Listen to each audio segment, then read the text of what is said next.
Olá, meu irmão, minha irmã, que alegria poder estar com você para mais uma reflexão do Evangelho do Dia. Hoje, quinta-feira, dia 29 de fevereiro, estamos aí na segunda semana da Quaresma e hoje o Evangelho do Dia está em São Lucas, no capítulo 16, versículos do 19 ao 31. Se você está chegando agora no nosso canal do YouTube da Missão Aviva-nos, não se esqueça de se inscrever e também de ativar o sininho para as notificações, porque todas as vezes que nós postarmos um conteúdo aqui, você será notificado. Vamos lá para o Evangelho do dia? Diz assim para nós hoje o Evangelho. Havia um homem rico que se vestia de púrpura e linho finíssimo, e que todos os dias se banqueteava e se regalava. Havia também um mendigo por nome Lázaro, todo coberto de chagas, que estava deitado à porta do rico. Ele avidamente desejava matar a fome com as migalhas que caíam da mesa do rico. Até os cães iam lamber-lhe as chagas. Ora, aconteceu de morrer o mendigo e ser levado pelos anjos ao seio de Abraão. Morreu também o rico e foi sepultado. E estando ele nos tormentos do inferno, levantou os olhos e viu ao longe Abraão e Lázaro no seu seio. Gritou então: Pai Abraão, compadece-te de mim e manda Lázaro que molhe a água em a ponta do seu dedo, a fim de me refrescar a língua, pois sou cruelmente atormentado nestas chamas. Abraão, porém, replicou: Filho, lembra-te de que recebestes teus bens em vida, mas Lázaro males. Por isso, ele agora aqui é consolado, mas tu estás em tormento. Além de tudo, há entre nós e vós um grande abismo, desta maneira que os que querem passar daqui para vós não podem, nem os de lá passar para cá. O rico disse: Rogo-te então, pai, que mandes Lázaro à casa de meu pai, pois tenho 5 irmãos, para lhe testemunhar que não aconteça virem também eles parar neste lugar de tormentos. Abraão respondeu: Eles lá têm Moisés e os profetas, ouçam-nos. O rico replicou: Não, pai Abraão, mas se for a eles algum dos mortos, se arrependerão. Abraão respondeu-lhe: Se não ouvirem a Moisés e aos profetas, tampouco se deixarão convencer, ainda que ressuscite alguns dos mortos. Palavra da salvação, glória a vós, Senhor. Meu irmão, minha irmã, o Evangelho de hoje, ele nos leva para a reflexão a respeito da nossa caridade. Como é que nós estamos nos comportando quando vemos um de nossos semelhantes que estão privados daquilo que é necessário para a existência humana? O alimento, a fome, a nudez, a injustiça. Como que nós nos comportamos quando nós somos chamados de cristãos? Se nós somos cristãos, nós temos que colocar em prática aquilo que Cristo nos ensinou. Precisamos ser caridosos, precisamos praticar a caridade. E nesse período quaresmal, nós somos chamados a dar esmolas, a sermos caridosos. E nesse contexto do Evangelho, nós vemos aqui 2 personagens. Primeiro, inicia Lucas ali falando do rico, né? Havia um homem rico que se vestia de púrpura e linho finíssimo e que todos os dias se banqueteava e se regalava, ou seja, ele vivia uma realidade diferente da de Lázaro. Uma coisa que chama atenção é que aqui o escritor sagrado, ele traz o nome do pobre, do mendigo, do Lázaro. Já por sua vez, o rico não é nominado aqui, ele não tem o nome, né? Então, a gente entende que, às vezes, o indigente não é aquele que está à margem, o sofredor, o pobre, que às vezes não é percebido pela sociedade, mas é aquele que se fecha para a ação da graça de Deus no gesto de caridade. Tem gente que é tão pobre, tão pobre, tão pobre que a única coisa que tem é dinheiro, é riqueza. Se a tua riqueza não faz um irmão melhor, ela não é benéfica, não é? Na tua mesa pode ter fartura, mas o teu vizinho às vezes deve estar passando um aperto tamanho, necessidade, e às vezes nós estamos ali tão bem, felizes, graças a Deus que a minha mesa está cheia, mas como é que está a mesa do meu irmão? Ninguém é tão pobre que não tenha pelo menos um prato de comida para ofertar.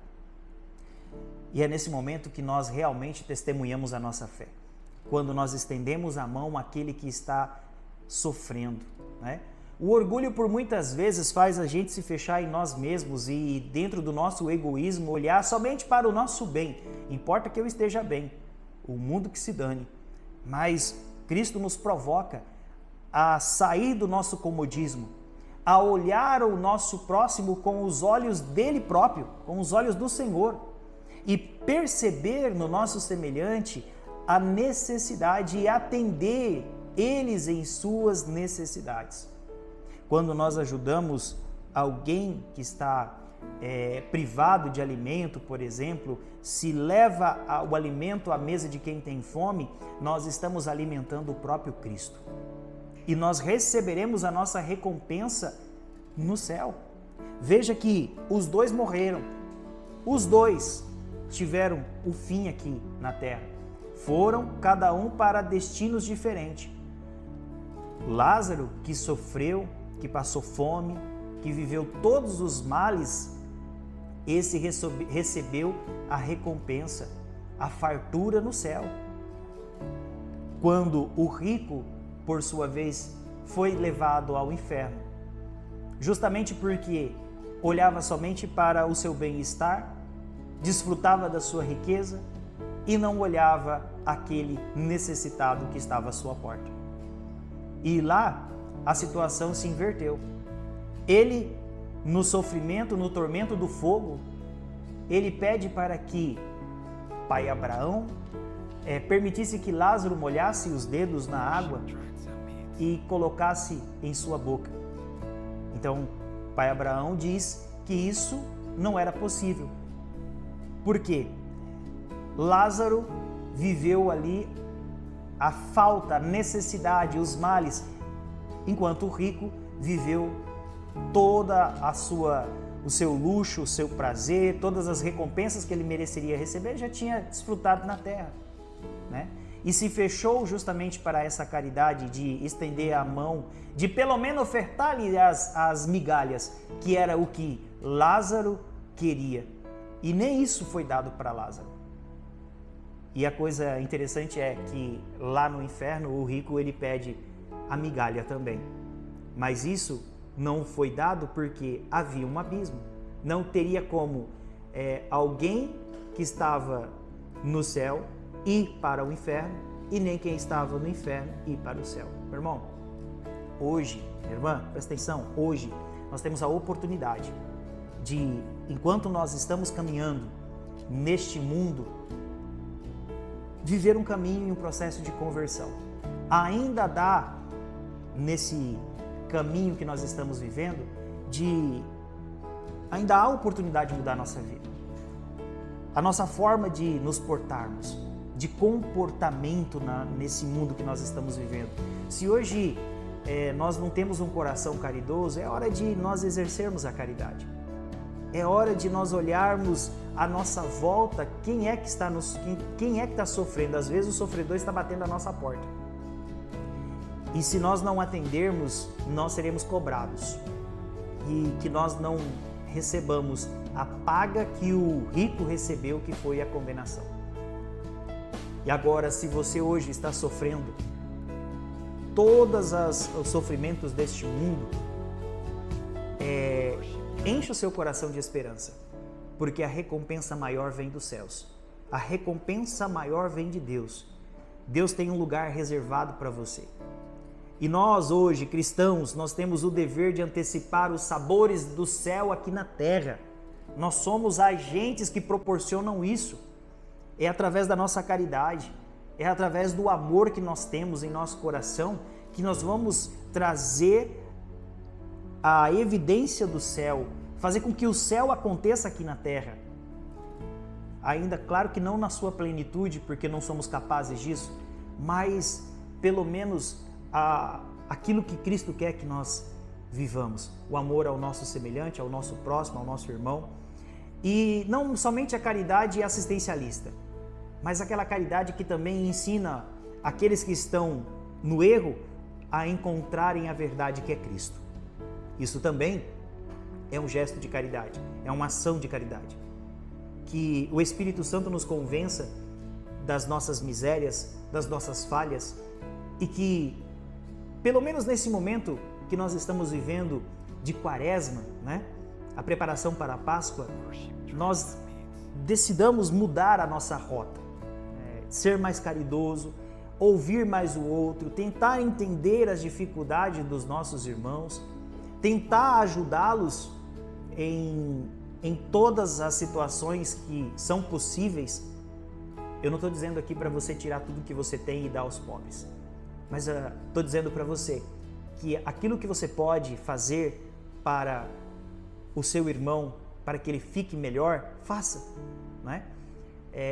Se você der uma volta hoje no seu bairro, eu tenho certeza que você vai identificar muitas pessoas que estão necessitadas e que estão precisando de ajuda. E você pode estender as mãos e ajudar. E você vai ver que a recompensa emocional e espiritual é surreal. A sensação que você tem quando você ajuda alguém é indescritível. Então faça essa experiência e vamos fazer uma humanidade melhor, vamos fazer uma comunidade melhor e vamos viver uma fé mais madura, mais coerente com aquilo que é a vontade de Deus, né? Sejamos caridosos, amemo-nos uns aos outros como o próprio Cristo nos amou. E uma parte que está aqui no final desse evangelho, que chama também a atenção, é que o rico pede para que o pai Abraão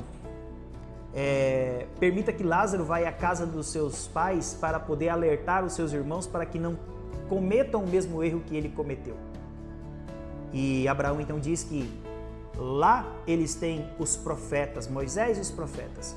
Hoje também nós temos os profetas, hoje nós temos a igreja que nos orienta o caminho a qual devemos percorrer e nós precisamos ouvir, não podemos ser negligentes. Abraão observa que se eles não escutam os profetas, tampouco ouvirá a um dos mortos se voltar para poder falar. Nós precisamos abrir o nosso coração, a nossa mente e ouvir mais, ouvir o que Deus quer para nós. Os alertas estão em todos os lugares, ecoando em todos os lugares, mas nós estamos surdos pela vaidade, pelo orgulho, pelo pecado. Então que nós possamos nos render a Deus, né? Nos prostrar diante dele e em nossa insignificância, ouvir aquilo que ele tem para nós, sermos provocados e começar a ação, né? Para daí então recebermos a recompensa no paraíso, que é o céu. Meu irmão, minha irmã, que Deus abençoe você, que o Senhor nos dê a capacidade de sermos melhores nessa terra. Somos imperfeitos, mas buscamos a perfeição. Deus abençoe você e não se esqueça de deixar o seu joinha se essa reflexão fez sentido para você. Curta, porque isso nos ajuda no apostolado que nós temos aqui nas redes sociais. Deus abençoe você, tenha um dia abençoado, que a sua vida seja extraordinária e até amanhã no nosso próximo encontro.